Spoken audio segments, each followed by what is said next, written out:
Hello à toi, j'espère que tu vas bien et c'est toujours un plaisir de te retrouver dans Amulette Podcast pour un nouvel épisode. Aujourd'hui j'ai de la sauge parce que I need help. I need help. Non mais bref, trêve de plaisanterie, aujourd'hui j'aimerais parler en fait d'une situation dans laquelle je me retrouve en ce moment.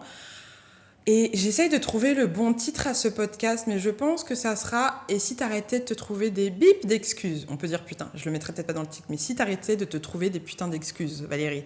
Alors bien évidemment, je me parle à moi, mais ce podcast est également dédié parce que si je le pense, que je le vis, c'est que tu dois le penser ou le vivre à un moment donné parce qu'on est tous connectés, qu'on est tous des miroirs les uns des autres. Donc aujourd'hui, on parle de ces excuses qu'on se trouve pour ne pas être, ne pas faire les choses qu'on a envie de faire, ne pas parfois sortir de ces fameux cycle-là répétitif dont on parle.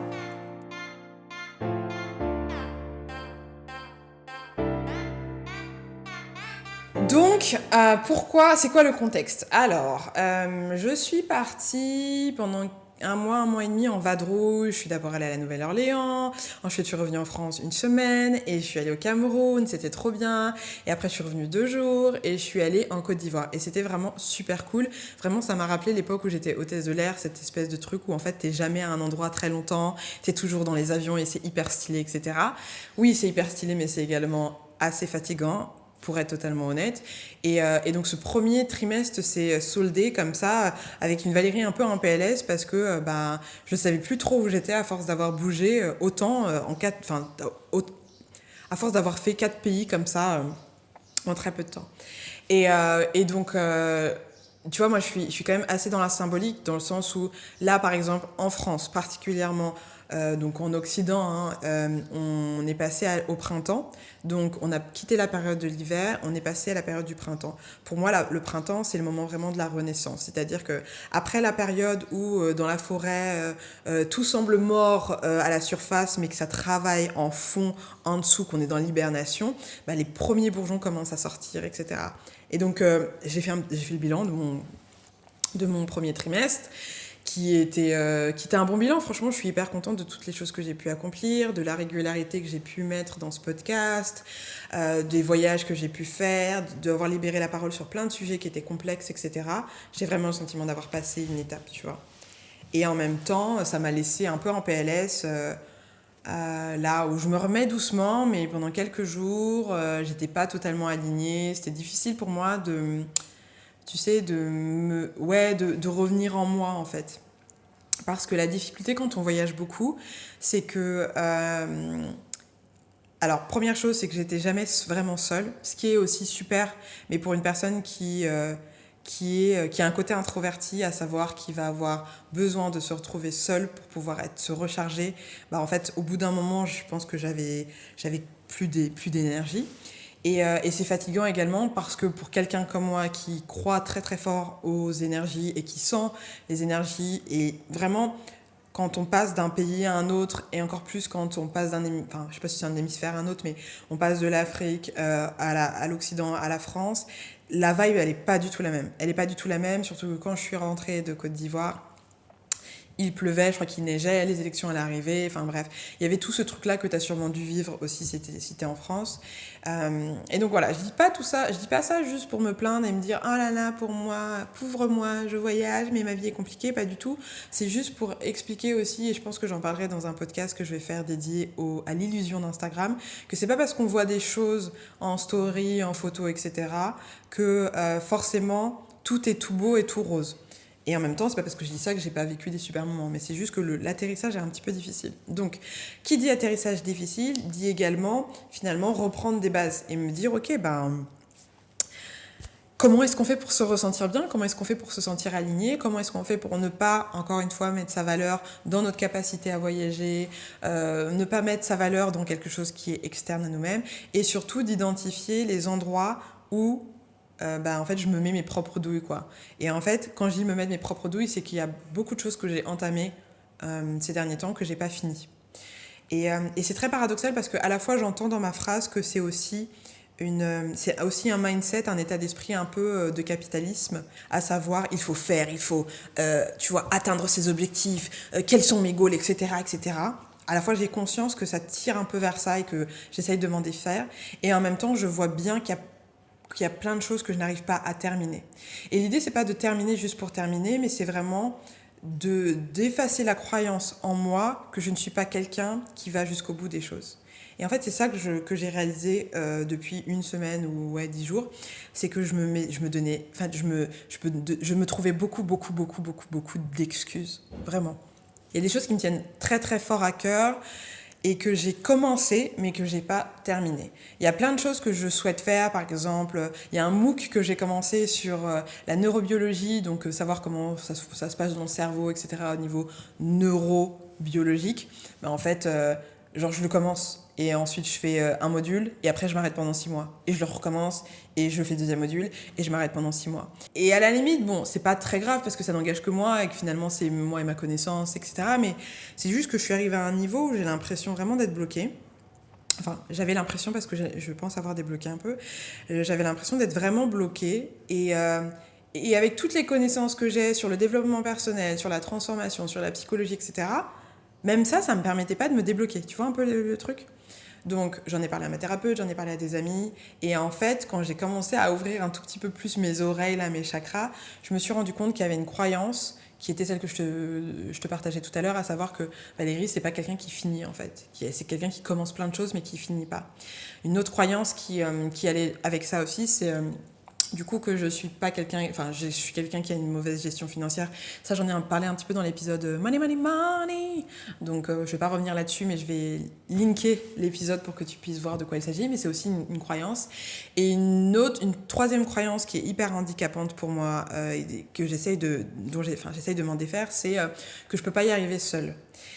Et dans tout ça, il y a énormément de nuances parce que finalement, bah oui, on fait jamais les choses totalement seul. Je veux dire, même quand je filme, bon, aujourd'hui en plus particulièrement, j'ai une équipe, donc je le fais vraiment pas seul. C'est-à-dire qu'il y a quelqu'un qui prend c'est pas quelqu'un, il y a Malcolm qui prend les images, qui va éditer, j'ai Corotum qui va s'occuper des visuels, j'ai Michel qui va faire les stories, etc. Donc du coup, même l'illusion de se dire que on fait jamais les trucs vraiment seuls. Et s'ils n'avaient pas été là, bah tu vois, il y a un mec qui a décidé un jour de créer ce micro, de faire cet ordinateur, de créer des lights. Il y a, tu vois, donc c'est pas vraiment quelque chose c'est une illusion en fait, même cette croyance-là. Mais elle m'handicapait parce que quand je disais ne pas être en mesure de faire les choses seule, c'était seule genre par rapport à mes sœurs, par rapport à ma famille, de manière générale, et surtout me trouver cette excuse-là, du coup, pour aller travailler sur les projets des autres. Et c'est ça, en fait, où je me suis dit, mais t'es en train de te mettre une grosse douille toi-même. Il y a plein de projets que j'ai entamés avec des personnes, des collaborations, des super projets. Il y a Bossista, par exemple, avec Grace, ou encore il y a la formation Light avec Dems, et c'est vraiment des projets qui me tiennent à cœur, mais c'était aussi un moyen pour moi de me cacher, en fait, et de mettre des gens sur le devant de la scène, ce qui est très très bien parce qu'ils ont leur expertise et qu'ils font ça très bien, mais c'était aussi une distraction, moi, pour pas me mettre le nez dans les choses que je refusais de faire. Pas parce que j'avais pas le temps, comme je disais, ouais, mais j'ai pas le temps, etc. Mais surtout parce qu'il y a une croyance à l'intérieur de moi qui pense que je ne vais pas jusqu'au bout des choses. Tu vois un petit peu ? Tu vois comment tout est lié ? Et donc voilà, je suis en plein dedans là, et en fait, là, je sens qu'il y a une partie de moi qui est en train de mourir, tout simplement parce que je peux pas continuer à nourrir cette identité-là, qui en fait va s'auto-alimenter aussi, parce que du coup, je commence un truc, je le finis pas, ah bah tu vois, je suis pas quelqu'un qui finit les choses. Ouais, donc je recommence un truc, je le finis pas, ah bah tu vois. Et donc en fait, je viens alimenter cette croyance-là. Et en fait, je suis bloquée. Et là, tu vois, ce qu'on disait sur les cycles répétitifs dans un autre des épisodes, je te mettrai bien évidemment le lien, c'est ça en fait. C'est que parfois, nos propres croyances, notre propre perception de la réalité de nous-mêmes nous handicapent. Et c'est un peu... et c'est particulier, tu vois, parce que je me considère comme quelqu'un qui a une bonne conscience d'elle-même. Et c'est là où tu te dis que l'ego est très fort. C'est que j'écrivais dans mon carnet ce matin et je me disais... En fait... je suis étonnée d'être bloquée. Et je me dis, mais quelle audace, tu vois ? Quelle arrogance, limite, de penser que ça y est, t'as fait le tour de la question, de ta personne, des choses qui te bloquent, de tes conditionnements. Enfin, meuf, tu te prends pour qui, quoi ? Un peu, avec bienveillance, mais non, en fait. Il y aura toujours des layers. Enfin, c'est vraiment cette idée d'oignon, c'est-à-dire que, ok, peut-être que t'as travaillé sur l'idée de, ok, je suis pas assez, etc., quelque chose dont je parlais beaucoup au début du podcast, et que t'as l'impression d'avoir clos le chapitre. But girl, let me tell you, c'est pas parce que t'as l'impression de maîtriser que c'est fini en fait. Et là, je me retrouve dans la posture du coach qui se rend compte finalement que les choses qu'elle dit à ses clients et ses clientes, c'est des choses qu'il faut qu'elle applique pour elle-même. Et je me rends compte de la profondeur des enseignements que j'essaye de partager. En fait, je me rends compte qu'il y a vraiment ces fameuses couches et que c'est pas parce que tu as l'impression d'avoir compris quelque chose que ça veut pas dire que tu devras y revenir plus tard pour comprendre une version un peu plus profonde de ce même enseignement. Tu vois ? Et donc j'étais surprise, genre mais comment ça ? Donc voilà, c'était un peu un ego reality check de se dire bah oui, ok, il y a des choses que tu comprends, mais t'as encore plein de choses à découvrir. T'es pas arrivé en fait, t'es pas arrivé. Donc là, le travail que je fais en ce moment, c'est vraiment de cut the bullshit, ok ? Et donc d'arrêter de me trouver des excuses, tout en étant toujours dans cette idée de bienveillance, de prendre le temps de ralentir, de pas vouloir tout faire, d'essayer de pas mettre ma valeur dans ce que je fais, mais plutôt dans ce que je suis, ce qui est un travail au fucking quotidien, mais d'arrêter de me trouver des excuses. Donc ce que je t'invite à faire, c'est vraiment de te poser les questions, en fait, où est-ce que t'es pas à l'endroit où tu veux être aujourd'hui ? Vraiment d'identifier ces endroits-là, et plutôt que de rejeter la faute sur l'extérieur, le monde, c'est mon père, c'est mon oncle, c'est l'économie, c'est le truc, etc., d'essayer de reprendre tes responsabilités. On en a parlé déjà dans le podcast. Et encore une fois, c'est pas pour dire que l'environnement n'a pas un impact sur ce que tu veux faire et ce que tu peux être. Mais si tu peux pas transformer ton environnement, alors tu peux peut-être te transformer toi. Et donc, faire preuve d'honnêteté et de transparence par rapport aux choses et aux discours et aux croyances qui sont à l'intérieur de toi et qui forment ta réalité aujourd'hui. Pour moi encore, c'était « je ne suis pas quelqu'un qui va jusqu'au bout des choses ». Bien évidemment, toi qui me regardes, tu te dis « non mais comment ça, elle va pas jusqu'au bout des choses, elle a un podcast, elle fait ci, elle fait ça, elle voyage, machin ». Encore une fois, à partir du moment où il y a un écran entre toi et moi, et même au-delà de l'écran, parce que même la rétine, on peut considérer que c'est un écran, il y a une forme d'illusion. C'est-à-dire que la perception que tu vas avoir de moi, c'est pas la réalité de qui je suis. Et c'est pas parce que j'arrive à faire certaines choses qu'il n'y a pas d'autres endroits où je suis bloquée, tu vois. Donc voilà, c'est un peu complexe et en même temps, c'est très simple aussi quand justement tu connais le chemin, de se regarder en face et de se dire, bon, ok, là, clairement, tu trouves des excuses pour pas faire ça. Pourquoi maintenant ? Pourquoi est-ce que tu trouves ces excuses-là ? Parce que la plupart du temps, il y a des peurs qui sont cachées derrière.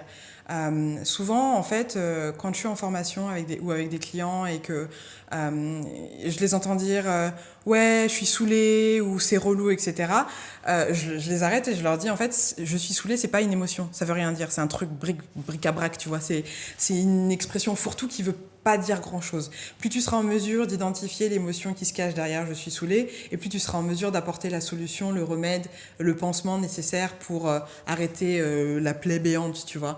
Donc, la raison pour laquelle je me trouve des excuses, c'est parce qu'il y a une peur derrière. Et les peurs, je les ai identifiées et je vais te les partager. Let's do this. Peut-être que ça va résonner avec toi et peut-être que tu vas te rendre compte qu'il y a des trucs sur lesquels, clairement, tu te carottes et tu te mets une grosse douille et qu'il est peut-être temps d'arrêter de le faire. La première peur, je pense, c'est la peur de ne pas être à la hauteur. Bien évidemment, la peur de ne pas y arriver. C'est classique, j'ai envie de dire, mais je ne pensais pas que c'était encore... que c'était fourbe comme ça et que ça se mettait dans les recoins et que ça se matérialisait par le fait de se trouver des excuses. Donc... la peur de ne pas être à la hauteur, la peur de ne pas y arriver, la peur finalement d'avoir un décalage entre ce que je pense, ce que je fantasme dans ma tête et ce que je suis, actually capable of doing. Je suis désolée, en anglais ça sonne mieux, mais ce que je peux effectivement faire en fait. Ce décalage-là, qui peut être un petit peu difficile pour moi. Je pense qu'il y a également, pour le coup, dans le cadre du carnet initiatique, parce que c'est ça le sujet principal et qui me bloque et qu'il faut que je sorte le truc. J'en parlais avec ma thérapeute et elle me disait en fait, c'est vraiment comme quand tu crées quelque chose, c'est un peu comme un enfant, quoi. On a tendance à envisager le fait d'avoir un enfant comme si tu avais une propriété. Et elle m'expliquait que pour elle, c'était vraiment non, quand tu as un enfant, t'es un vaisseau pour cet enfant, tu vois. Donc tu le mets au monde et ensuite, il t'appartient plus d'une certaine manière. And I was like, wow! Bah oui, clairement. Donc en fait, tout ce que je crée aujourd'hui, et j'arrive à le faire avec le podcast, quand je fais le podcast, une fois qu'il est sorti, c'est plus le mien. Je m'en fous en fait. Mais j'ai pas encore réussi à avoir cette distance-là avec le carnet. Ce qui fait que je mets toujours, que je suis toujours dessus et que mais j'ai pas le temps et je me trouve ces excuses là. Mais donc ouais, le fait finalement que ça ne m'appartienne plus, je pense que il y a une peur en fait d'être dépossédée parce que pourquoi? Parce que je mets ma valeur dans la création, you know. Donc c'est tout ça qui s'entremêle en fait, c'est tous ces concepts et ces compréhensions qui s'entremêlent les unes avec les autres, mais qui font que je me trouve bloquée. Je pense qu'une autre peur par rapport à je pense que y a aussi la peur de ma puissance. Et, je fais souvent le parallèle avec mes clients et clientes parce que quand on est en coaching, quand on est en accompagnement, quand on est en bilan de compétences ou quoi, c'est comme si chaque semaine, par rapport à ce que moi je vivais, je me retrouvais avec des clients qui vivent la même chose que moi d'une certaine manière. Alors, pas exactement de la même manière, mais c'est le même rythme, tu vois. Et souvent, en fait, je me retrouve dans la posture de coach où je vais du coup essayer de faire voir la big picture, essayer de faire comprendre certaines perceptions, etc., etc. Et en fait, je ne serais pas forcément capable de le faire pour moi-même parce que je suis clairement partie prenante dans l'histoire. Mais ouais, ce truc de puissance, c'est j'ai dû le dire 2 fois cette semaine. Et c'est vraiment des messages que je me donne à moi-même. C'est parfois on a tellement eu l'habitude de se cacher, de pas trop montrer qui on est, que en fait, c'est très difficile d'avoir conscience de sa puissance. Et deux, on en a peur en fait, parce que cette puissance, ce pouvoir vient également avec de grandes responsabilités. Parce que quand tu as conscience de ton pouvoir, tu as conscience de l'impact que tu peux avoir sur les gens. Et après, c'est toujours ce choix de qu'est-ce qui est important pour toi, quelles sont les valeurs qui sont importantes pour toi, est-ce que tu choisis l'ombre, est-ce que tu choisis la lumière. Donc on est dans des trucs philosophiques, en tout cas moi c'est des questionnements que je me pose. Et donc ouais, je pense qu'il y a une peur de la puissance, une peur de vraiment en fait faire les trucs et d'y aller à fond, tu vois. Je sais pas ce que ça va donner, je sais pas où ça va m'emmener, et j'ai tellement pas l'habitude de fonctionner comme ça. Je suis plutôt en mode que je me cache, qu'il y a également de ça. Donc tout ça pour te dire que voilà, il y a plein de peurs qui peuvent faire en sorte que tu vas te trouver des excuses pour ne pas faire ou pour faire certaines choses. Parce que là, j'ai parlé de ne pas faire, mais parfois, ça va être pour faire certaines choses. Par exemple, mon addiction au sucre, que je pensais assez gérée, en fait, dans ce nouveau cycle où je suis face à une nouvelle compréhension de moi-même, elle ressurgit d'une autre manière, tu vois. Et donc, du coup, je me trouve parfois l'excuse de ouais, mais là, je suis fatiguée, donc du coup, je vais prendre du sucre. Là, tout à l'heure, j'ai pris un petit bonbon trop bon. Et je me suis dit, oui, mais là, il me faut du sucre. Ouais, mais en fait, t'aurais pu prendre autre chose, en vrai. Mais tu te trouves une excuse. Et c'est OK. Tant que t'es honnête avec toi-même, c'est vraiment ça. Sois OK. Ne te mens pas. Parce que si tu te mens à toi, en fait, avec qui est-ce que tu vas être honnête? C'est mort. Donc, tu peux mentir au monde. Mens à ton frère, à tes sœurs, mens au gouvernement, moi à la police, moi à qui tu veux, mais ne te mens pas à toi, sois honnête avec toi-même, parce que si t'as pas cette zone-là de transparence, en fait t'es perdu, clairement. Donc ça peut être aussi des excuses pour faire certaines choses. Ouais, mais en fait, pareil hier, mais vraiment en ce moment, mais voilà, transition, tranquille. Hier, c'était... bon, je vais regarder Inventing Anna sur Netflix. Je regarde juste un épisode. Ah bon, là, il est que 22h12. Je vais jusqu'à 22h30. Ah bon, là, j'ai commencé l'épisode. Il reste 40 minutes. Bon, et j'ai fini à 23h30. Bon, tranquille, tu vois, c'est pas la mer à boire. Mais pour quelqu'un qui a envie de se réguler et de revenir dans des rituels qui lui permettent de s'aligner et donc d'ensuite d'être plus aligné avec elle, plus aligné avec le monde, etc., dormir plus tard que prévu et regarder un écran aussi tard, ça va fucked up mon sommeil, ça peut me faire me réveiller plus fatiguée et tout ça. Bon, une fois qu'on a dit tout ça, l'idée c'est déjà une fois qu'on a dit tout ça, l'idée c'est déjà de prendre conscience, c'est déjà une première étape qui est essentielle d'identifier parce que sans ça, en fait, on reste dans notre illusion et on est bloqué. Je pense que c'est ça, et puis ensuite c'est aussi de se faire confiance dans notre capacité à dénouer, délier et à se transformer. Alors moi, comme je te l'ai dit, je suis accompagnée d'une thérapeute, heureusement qu'elle existe parce que sinon je sais pas comment je ferais. Et puis après j'en parle aussi avec des personnes qui ont cette connexion-là et qui peuvent me permettre d'être mon miroir. Je déconstruis aussi, je laisse des personnes autour de moi déconstruire tous les trucs que je peux me dire dans ma tête qui n'ont pas de sens. Et puis après, je vais écouter d'autres podcasts qui peuvent m'aider aussi à prendre conscience, tu vois. Voilà, on arrête les bullshit, d'accord? On est d'accord, on se fait un pacte, toi et moi. Oui. Et si jamais, pour le coup, même si moi je galère dans ma propre vie, mais si toi tu galères dans ta vie et que tu en as marre de te donner des excuses mais que tu as envie d'avancer, eh ben, n'hésite pas à booker un appel d'initiation avec moi. Il est offert, il dure une trentaine, 45e minute. Ça se fait en Zoom et en fait l'idée c'est vraiment ensemble d'identifier les blocages que tu peux avoir dans ta vie, les croyances limitantes, etc. Via un travail sur ton enfant intérieur, donc n'hésite pas, je suis là à ton service. Voilà, c'est tout pour aujourd'hui. Je te remercie infiniment pour ta présence, pour ton attention.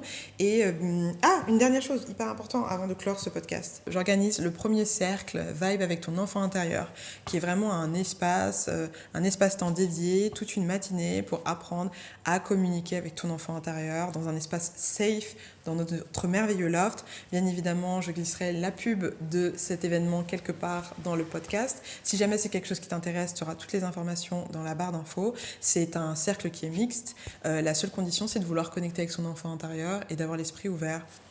Ça va, bien évidemment, de payer parce que ça va 2 secondes, hein.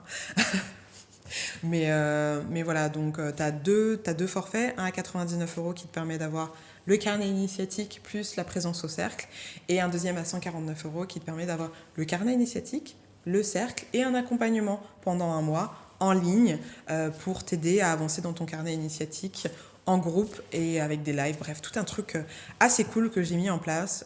Donc si ça te tente, inscris-toi. Et donc là, on peut enfin clore le podcast. Je te remercie pour ton attention. Prends soin de toi et c'est bon. Je pense que là, on peut déposer les excuses au sol. C'est le printemps. On va vraiment éclore pour être les personnes qu'on a envie d'être pendant ce prochain cycle jusqu'au mois d'été pour pouvoir vraiment être dans l'abondance. Bref, c'est la fin du podcast, là c'est bon cette fois. Je te remercie pour ton attention et je te dis à très très vite. En attendant, prends soin de toi et prends soin de toi. Bye!